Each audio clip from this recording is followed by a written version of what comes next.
thank you everybody for joining us today. We're very excited to present our work. The title of our project is Improving Black Maternal Health Outcomes and Combating Systemic Racism Through Melanated Group Midwifery Care. I'll be presenting today with my co-PI, Carrie Stewart. Next slide, please.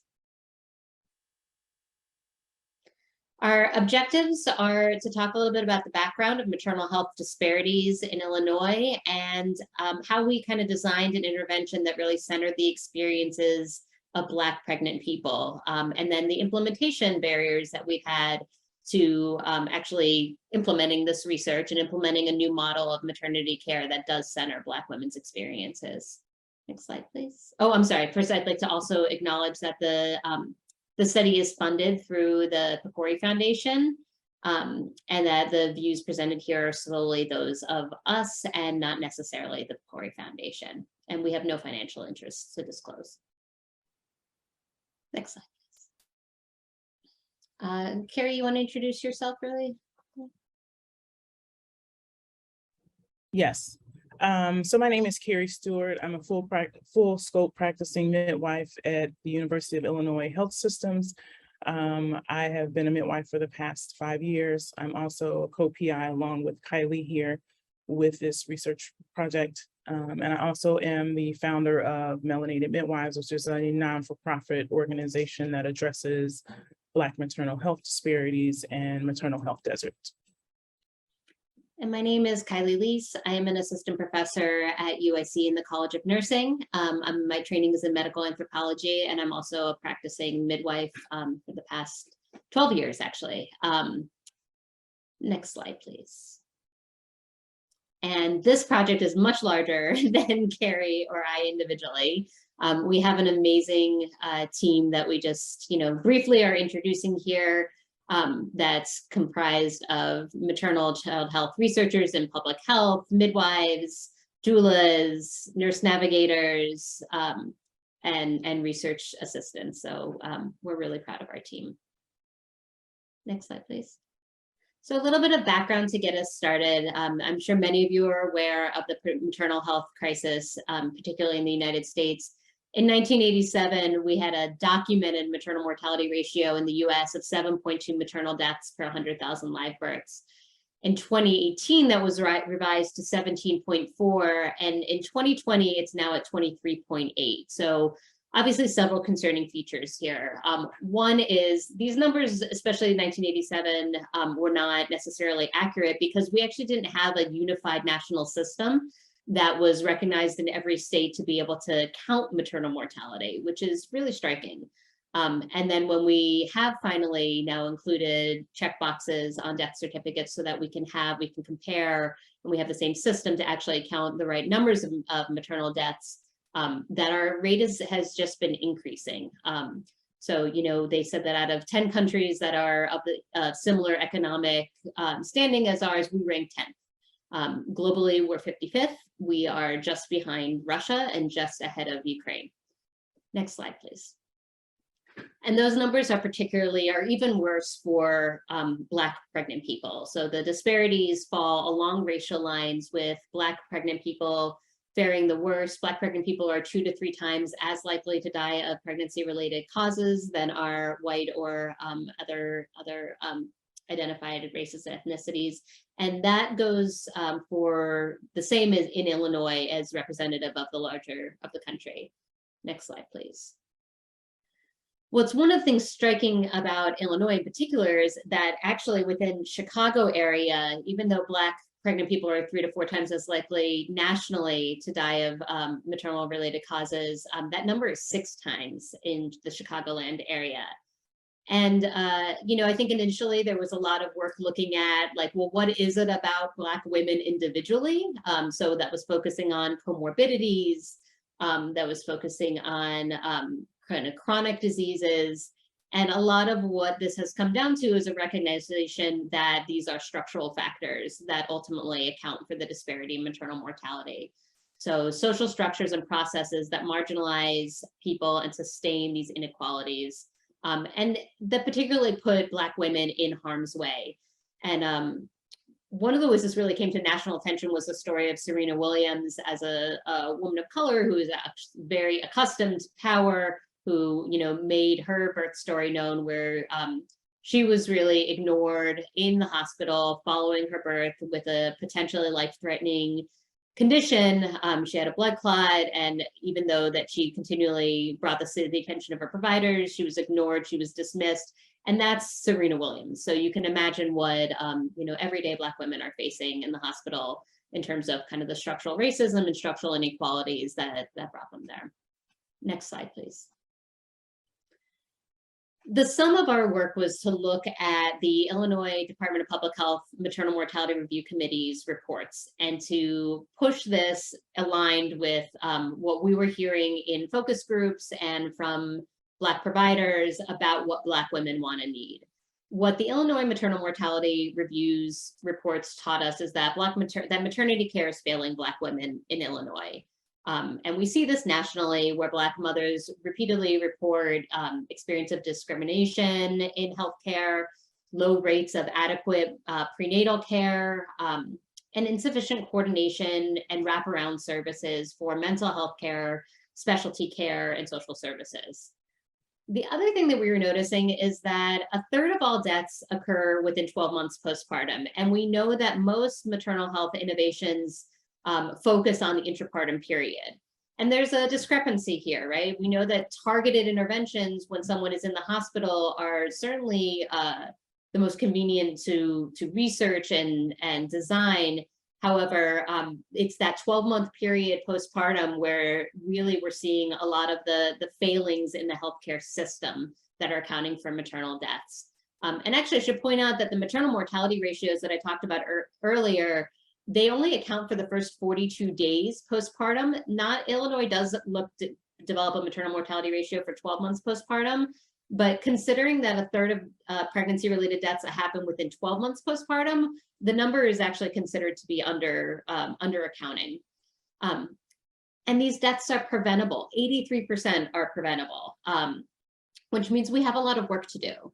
And within that, even, you know, you think about maternal mortality as a number per 100,000 women, and there's still relatively rare events, even when it's a high maternal mortality ratio.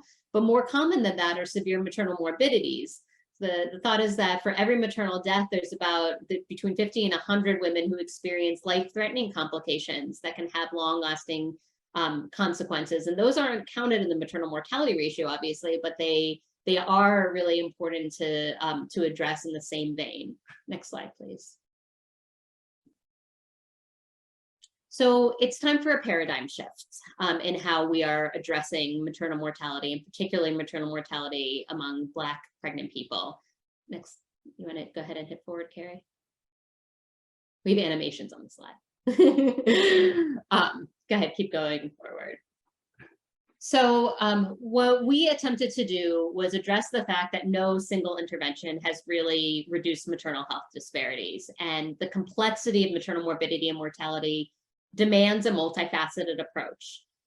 We know that a model of maternity care centered on what Black women need and have stated that they wanted did not exist. Next slide, please. So we aimed to develop a model that addressed broad structural changes that would actually attenuate the impacts of structural racism. The idea being that if you attenuate the impacts of structural racism, that's how you're actually going to get at the roots of maternal morbidity and mortality, especially from a health disparities perspective. Discrimination in healthcare reinforces feelings of distrust and leads to disengagement among Black mothers. And so we need to refine the system so that Black mothers are centered in the care. Next slide, please. And with this, I want to introduce, sorry. No, go ahead. So this brings us to I'm going to hand off the slides to Carrie Stewart, my co-investigator on this, who has been working on Black maternal health from a number of different angles, both clinically and through research. Thank you, Kylie. So, you know, here in Chicago, we have experienced a lot of closure of labor and delivery units.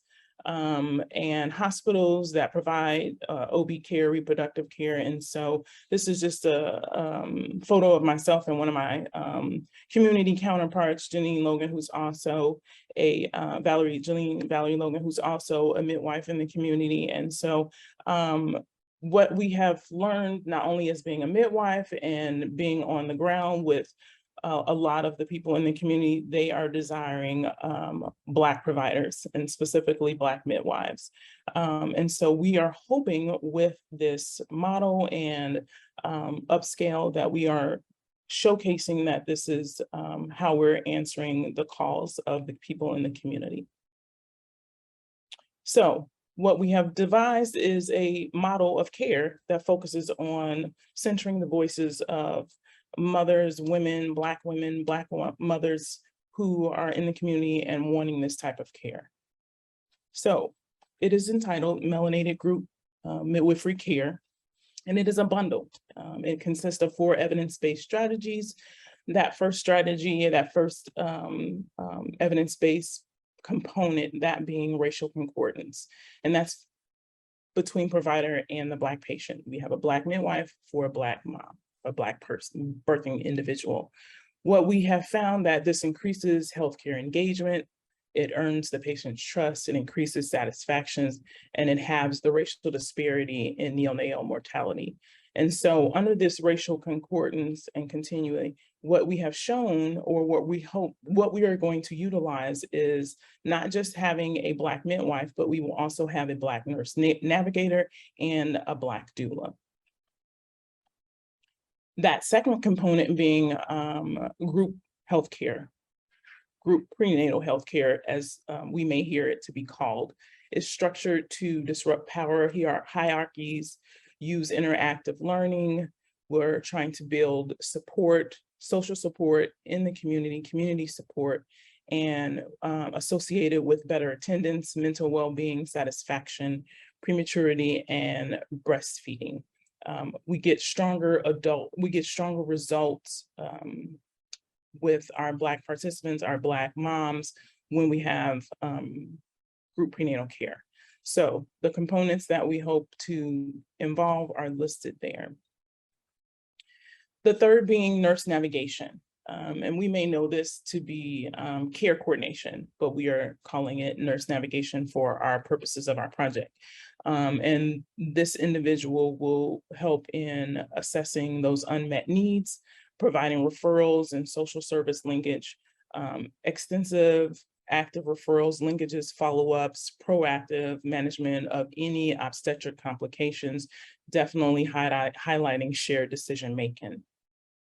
And then that final component will be in-home postpartum doula support. We will be working with a community-based doula organization that has ties to the community already. And we hope that this will decrease postpartum depression, increase our breastfeeding numbers, improve the bonding between mom and baby and then within the family, but also improving maternal sense of control of their complications if there's some that may arise. That community partner that we're working with is known as Chicago Birthworks. Again, they have a very extensive rapport with the community that we're working with. So it was only common sense for us to work with them and have them on board. And so this is what the full picture looks like of our model. We have the nurse navigator, we have the group prenatal care. The nurse navigator will be involved in that prenatal care within the group, facilitating with our Black midwife. That is just a component of that racial concordance care.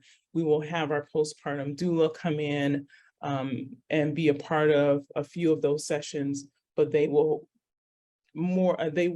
specifically take a more predominant role in that postpartum period up to 12 months, so for a full year. And they will provide at least about 80 hours of service to our families, not all at once, sparingly throughout each month. There may be more hours one month, maybe less, but however the doula and the family decide what's important or how much is needed through each month, they're making those decisions together. So some implementation barriers that we anticipate, some challenges thus far and in the future, that being postpartum doula support, unclear of our registration process and reimbursement strategies. Illinois has just approved reimbursement for doula services. So things are underway for that process to occur. There's burden of certification, centering experiences of community doulas into policy decisions. And again, that process of the doula role with the state certification and how those things are going to be divvied out, that's the community doulas are working with the legislators and those individuals who make those decisions, and they're sharing those decisions and making those things happen. So we're trying to be very inclusive and of the doulas that have been doing this work for a very long time. What we anticipate for our nurse navigator, our care coordination, billing complexities, there can be issues with billing care coordination services. And so we want to make sure we can, bill for these services. We anticipate this project, this role, this model to be streamlined. And so if higher institutions, communities can bill for these services, it takes off that burden of the cost. Decentralizing healthcare system leads to complex referral processes, and then just some broad scope of the nurse navigation. So in all, the healthcare system is designed to resist this broad structural changes. We've incorporated here, some of the things that play a role in that, but we hope this model will tighten some things up. Patients become more involved in their care, more trusting of the healthcare system. We're providing, what they're requesting, racial concordance, empowering them. We're providing a continuity of care. We're incorporating the community with our doula support. And we are focused on shared decision-making. And at this time, if there are any questions, comments, feedback for us.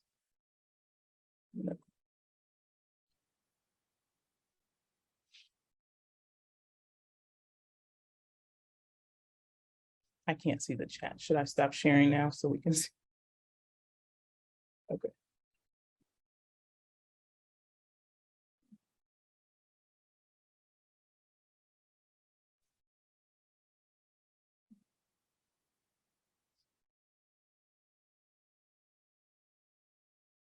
Okay, it looks like we have a question here. We just received the following question. Is racial concordance another way to describe shared decision-making or patient-centered care? Dr. Kylie Lease responded, oh, okay. You put in there. I'm sorry. I didn't see that. No, I think I would love your thoughts on it though. I'm sure everyone would as well. Yeah. Another way to share it. Yes, it can be considered another way of shared decision-making, but it's really, the patient desires someone that they can connect with and how they identify with. And they're sharing the decision, yes, when it comes to their medical decisions, but their desire is for a provider that looks like them. And so that's how it's really just concordant care, providing somebody who's in connection with them that they can identify with.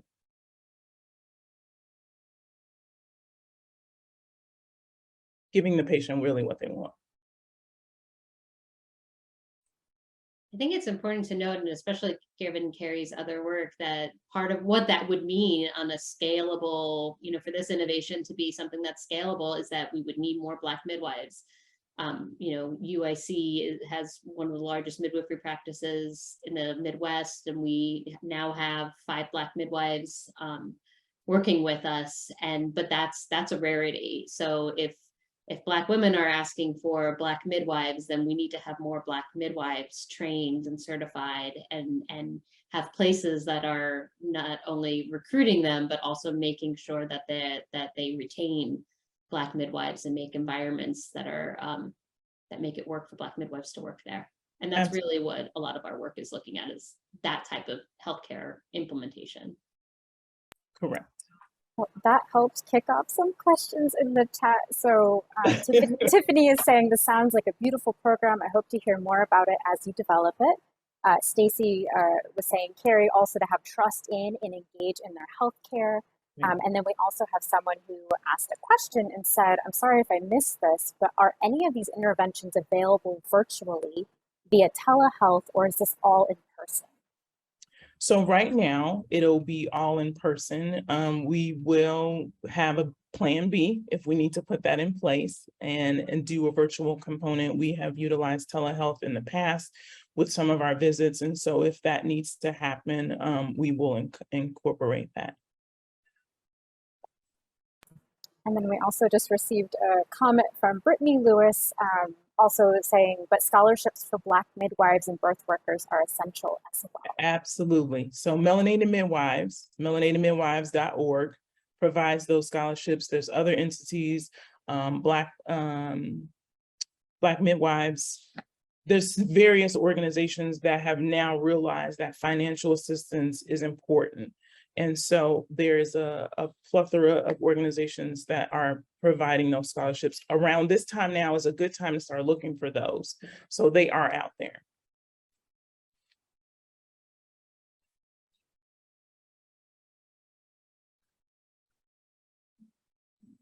It looks like we just received another one from Danielle. I know that the doula midwife certification process plus reimbursement is an intended barrier.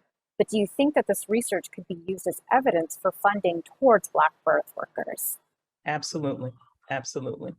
And so our hope is to not only highlight the importance of community doulas and highlight their collaboration with the health institutions, it also will highlight that because this relationship is important, that reimbursement is vital and their services are needed, so they need to get paid.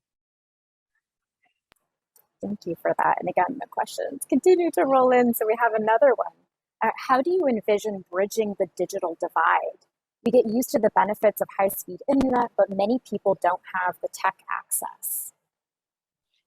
That's a great question. I think that right now that isn't so much of a concern because we're doing everything in person. We have connected with other groups, particularly oh, Carrie, what's the name of the group out of Oakland that that's similarly doing group prenatal care with Black racially concordant group prenatal care, and they've been doing it entirely virtually for the last year. So and I noticed that there's a Spark session about how to do group prenatal care virtually. So we haven't had to go there yet. Our hope is, obviously, everyone is kind of hoping that we can keep things in person so that technology doesn't become a big barrier. But we will work with that as we move forward. And no, we're not targeting Black mothers at a specific income level. Our project is open to any Black pregnant person. And we've met with our community advisory board, and so they have also shared that they prefer in person. They believe that the connection and the involvement and engagement will be at its highest if we have in person. So we're going to make sure we are intentional on keeping it in person to the best of our capacity and safety as possible.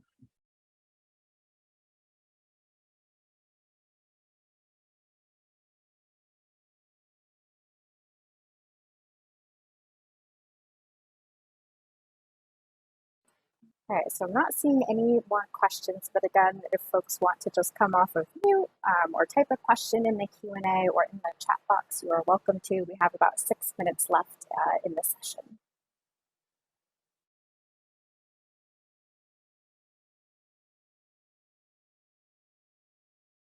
I'll just take the opportunity, as long as we're kind of waiting for questions to come in, just to mention that our primary outcomes are trust and engagement. Obviously, our sample size is going to be 432 women. This is a randomized controlled trial.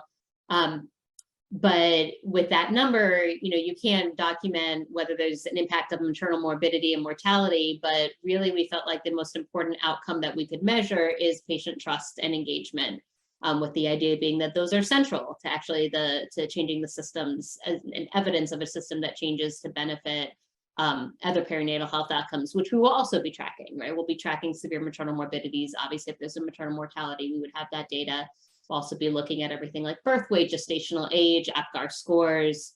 We're looking at maternal respect, Mothers on Respect Index is the instrument that we're using. And we're also following anyone who presents with a complication that we're defining broadly. So it could be one of the severe maternal morbidities that's kind of has an ICD-9 code from the CDC. But we're also saying anyone who has kind of a social or medical complication, we're going to track their care pathways in both groups with the intention of seeing whether people in our intervention group in MGMC have better engagement in their care and are better linked back to the resources that they would need to help mitigate some of the dire outcomes of those kind of complications. There'll be several surveys to see how satisfied they are. Yes. And actually we have a patient satisfaction survey related to prenatal care. We'll also be doing some satisfaction surveys and getting more feedback on how people are feeling about the individual components like the doula care, the nurse navigation, and the model as a whole.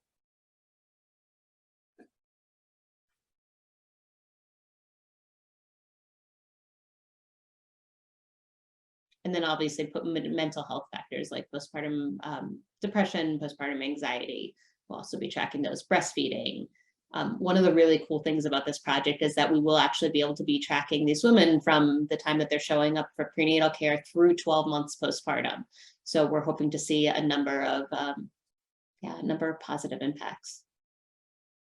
And they will be recruited through the healthcare system. So when people who identify as Black will be registering for their new prenatal visit, that's when we'll be engaging with them and discussing the study and attempting to recruit.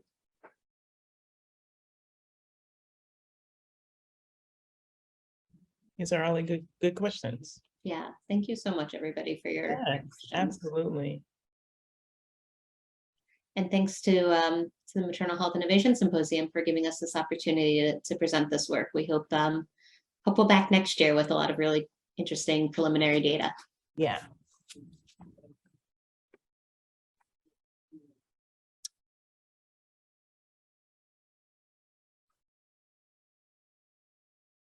How do we plan on engaging your partners? That's a great question. This is something that we've struggled with.